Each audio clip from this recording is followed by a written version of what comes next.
So I am in the Darke County Fairgrounds campground area, and you can see some of the campers around me, but you guys, look at all this space. I am hoping that it does not fill up. I don't know. I guess Friday night's the biggest night. Here's my setup. You guys, I brought the Minivan on this trip, didn't bring the camper.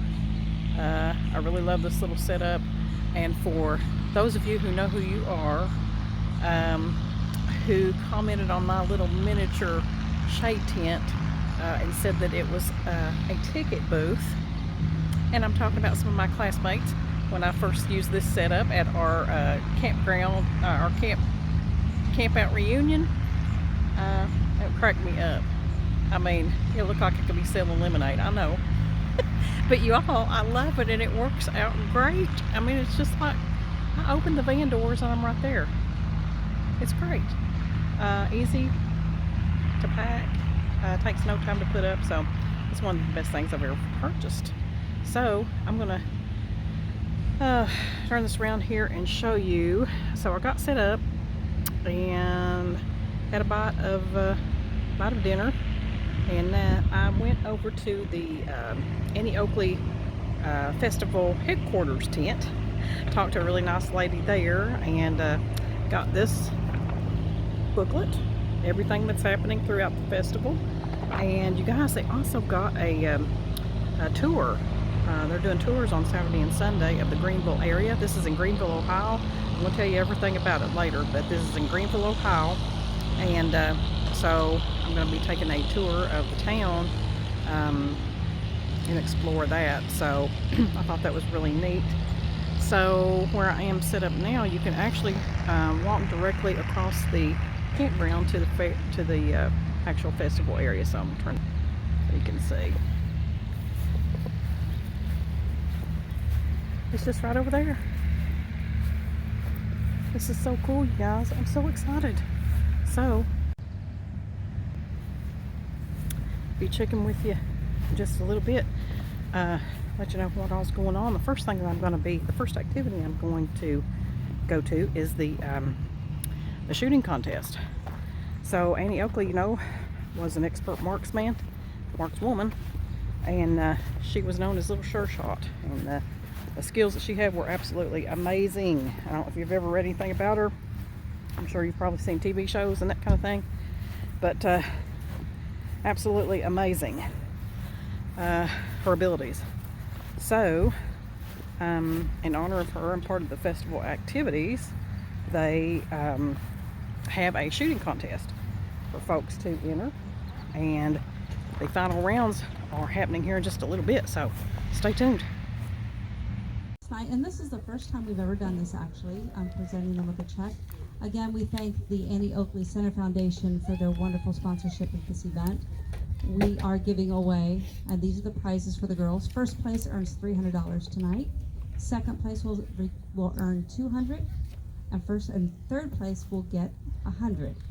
Costume winner also got a $100 check tonight. So thank you very much to the Center Foundation. Could you guys please stand so we can tell who everybody is? Right back there are the people who are sponsoring this whole event. So give them a round of applause, please.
So just got through watching the finals of the Annie Oakley shooting contest. All females. These are all young girls, and they're all dressed up in their Annie Oakley attire, and that was really fun to watch. Using BB guns. I would have preferred real guns, but I guess that's not allowed here. It's probably frowned upon. You know, I grew up around guns. My dad and his brother even made their own bullets, and so we always did target shooting and out in the woods and all that. Used to set up cans on the railroad track. I've always loved that. I love to target shoot. We used to shoot drift when it'd run down the river when the river was up, and so I've always been a fan of target shooting. So this was a lot of fun, and hope those young ladies will get more into that. So that's pretty cool. Pretty cool. Oh, cut the crap, Cole. Now, what do you want my help with? And more importantly, what's in it for me? Oh, I need you to entertain the new villain in town. The sheriff? Yes, that's the one. Ed Venture. I need Shirley to be my living servant. And I cannot do that if she has the distraction of Mr. Venture.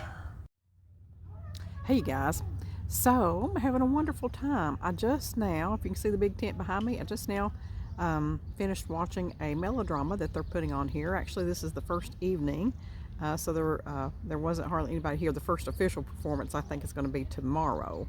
It gets underway tomorrow evening, but it was so cool. Once again, no crowds. I love taking all this in when there's no crowds, and it was great. Lots of talented actors, and it was very, very funny. So this was just great, and it's a perfect evening, perfect weather. We're going to have an incredible sunset. I don't know if you can kind of see that behind me or not, but it's cool. It's actually going to be a little chilly tonight. I'm glad I put an extra blanket in the van. You can't have campfires here. This isn't a campground within a fairground, so there's no campfires allowed. That's okay. That's okay. It is really neat. When you come in to the fairground, if you're there at business hours before they close, there's usually somebody at the park office or the camp office where you can pay for your site, but if not, they have self-registration. So when I called on the phone to check about all this, she said just go ahead and come in, find your site, and you can fill out the little form and put the self-registration form in the box. So if you do that, you can just pay with a check or cash, I guess would be fine. So that's excellent. Very convenient. Restrooms right here, several different locations, and then they have a big main building where they have some food vendors and that kind of thing. I've been by it, but so I'll check that out later. But anyway, I am making my way back to the campsite, and I am going to hang out there. I am wore out, you guys. I am so tired. I mean, I don't know. I've just been very busy lately, and I am tired. So I am looking forward to just getting back and kicking back and relaxing. And I'm going to go through some of this video and start doing some editing. And I'm going to go to bed early. I seriously am going to go to bed early. I'm looking forward to just, doing nothing and going to sleep. So I may call it an early night, and then tomorrow I am going to go on an adventure. I'm going to check everything out in the area and see what all I can find. And I'm going to tell you guys a whole story about Annie Oakley. It's amazing. So stay tuned. So I'm headed back to my campsite. I'm just going to give you a view of where I'm at. I'm going to be the only van here, but you know what? It's so funny because you got these big rigs. You got these big campers. I can hear their air conditioners going. It's not even hot out. It cracks me up. It's so funny. I mean, and nobody's sitting outside hardly. I mean, what is the point? What is the point? I don't get it. It is a perfect evening. It is not hot. I mean, you couldn't ask for a better evening to be outside. And yet, you got this. You got these big rigs and nobody's out. And they got all this stuff. And you're gonna see my side in a minute.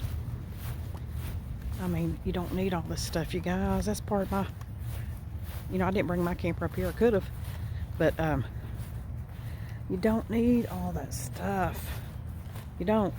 And that's kind of what, you know, part of my channel is. You know, it's great if you want to do this, have these big rigs and everything, but for people on a budget and minimalists, you do not need it.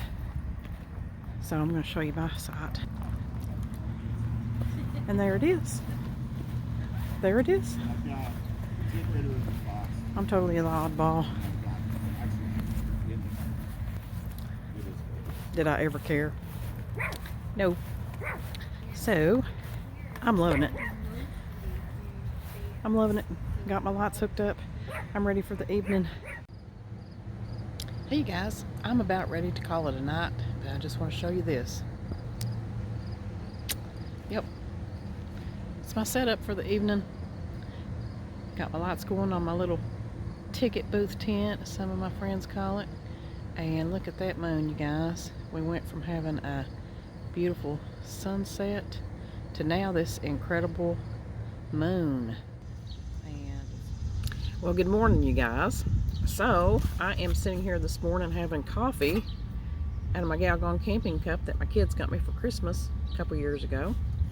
Had a great night's sleep in the little mini-et micro camper, and so it is a beautiful morning this morning. It's so nice. The weather is perfect. I'm here under my tent at the campground making a plan for today, getting everything lined out, and there's a little breeze blowing and it's fantastic. Anyway, so you know, I was going to tell you a little bit about Annie Oakley and why she's a hero for me. She's absolutely amazing. I would highly encourage you guys to read about her if you have a chance.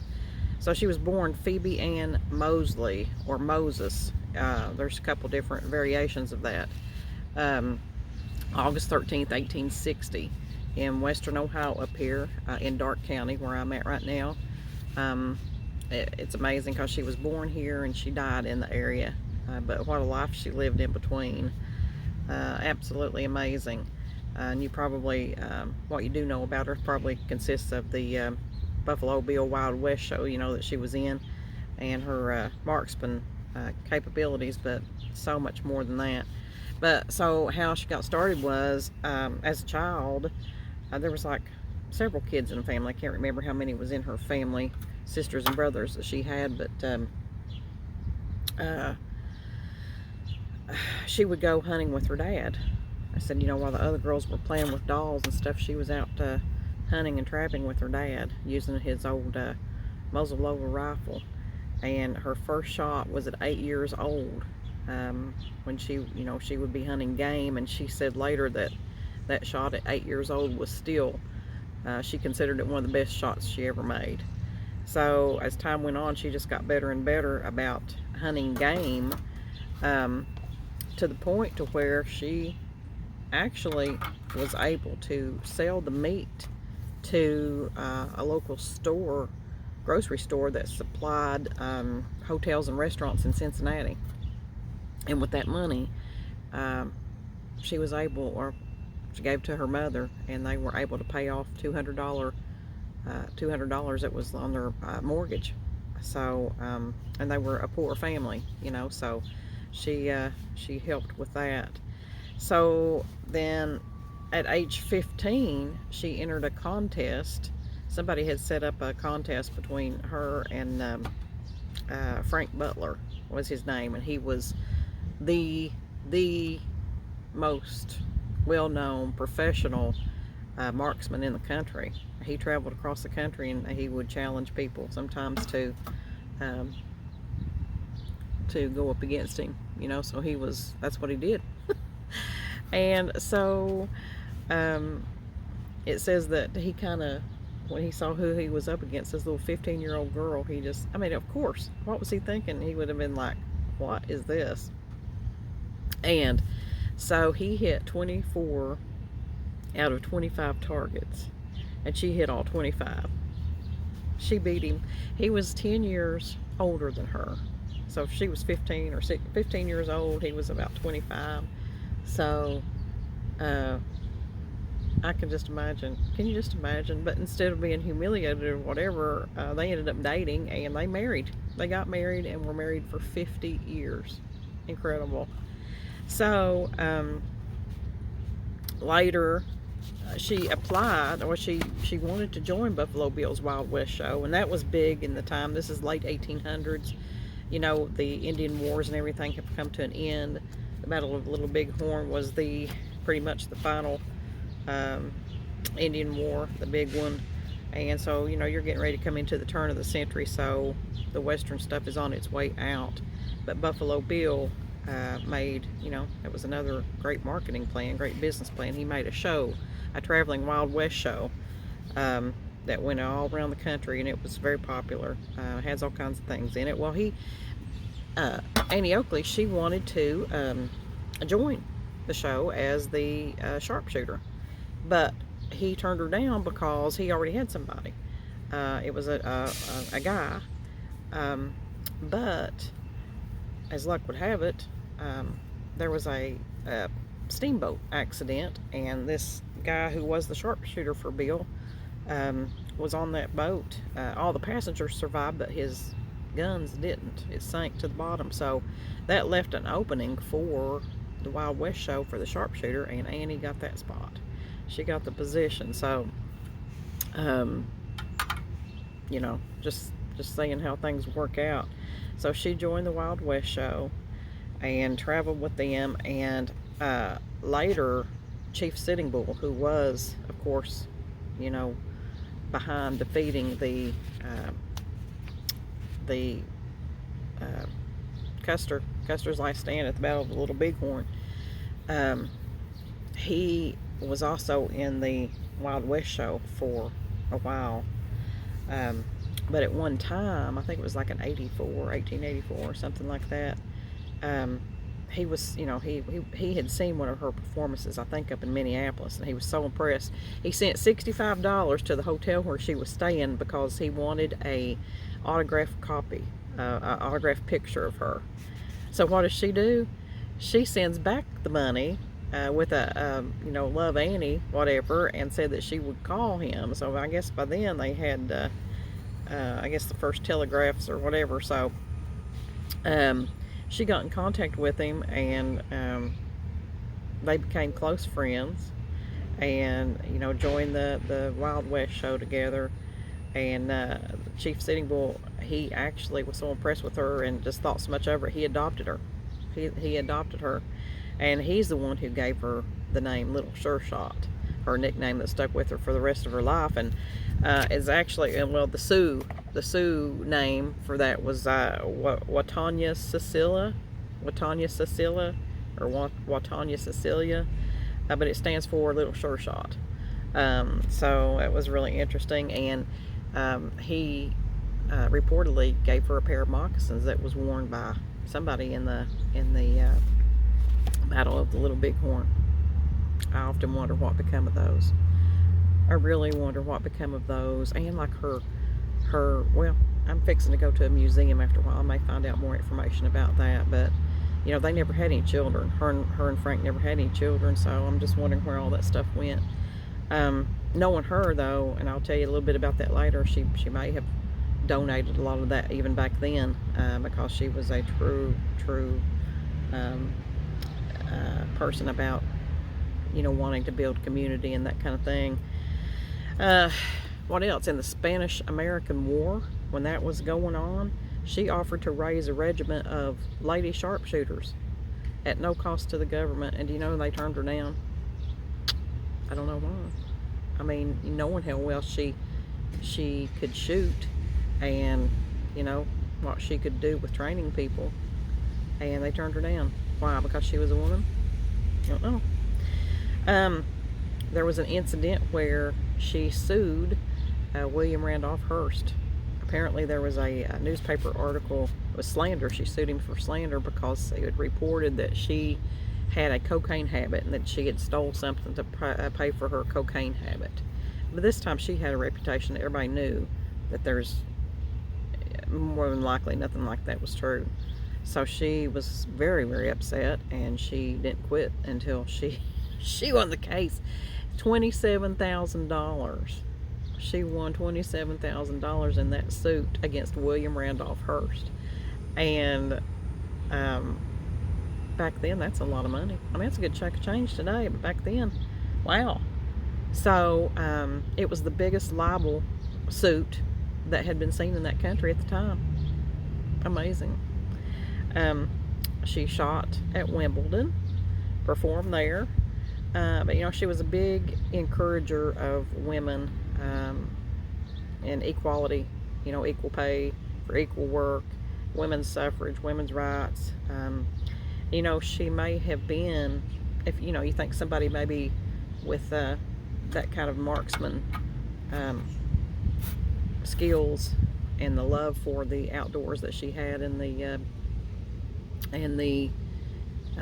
you might, you know, want to follow along with her dad and doing the shooting and the trapping and all that instead of girly things, I guess you'd say. You might think that she was a tomboy or whatever, or she was not. She was absolutely the opposite, and even though that was her passion, she was a pure lady. I mean, she was a pure lady. She did not take part in any of the shenanigans that, you know, go on with the Wild West show. If you can imagine today, like a traveling show with the carnival, or I don't know, even groupies or whatever, she didn't follow along with any of that stuff. She was a complete lady about everything. She just wasn't into all that. So it's very, very admirable of her. And she just, like I said, I've always been, you all know what a fan of Wild West history I am. And this was, even though this was coming to the end of the Wild West, you know, I just, she's one of my heroes. Not so much for her, I mean, of course, for her marksmanship abilities, because I love guns. I love shooting and target shooting and all that stuff. I've always have. But for her character and her ability to connect with people and the way she treated people, her reputation that stood the test of time, her tenacity. You can imagine, you know, a female in this time period, late 1800s, and she encouraged women. She also wanted women to get familiar with guns. I mean, she said, she was quoted as saying, you know, she'd like to see women know how to handle firearms as easily as they know how to handle babies. I can totally identify with that. You know, you need to know how to protect yourself. You need to know these things. And so she was just an amazing person, and she always encouraged. And one of the quotes talking about that, she says, "Aim at a high mark and you'll hit it. No, not the first time or the second time, maybe not even the third, but keep on aiming and keep on shooting, for only practice will make you perfect." That's timeless, isn't it? What a timeless saying. And it's just amazing. I'm just so happy to be here, and I'm seeing where she was born, where she spent her childhood days, and then ultimately where she died. You know, she came back. She had an accident. She had a train accident, I believe it was. She had a couple accidents that kind of it affected her abilities a little bit. She still kept on shooting even after that, and until way late up in her life, way up in the years. And but it's really cool to be here. And you know, this little town has, I mean, this is their native daughter, and everything here is dedicated to her, and it's just pretty cool to be here.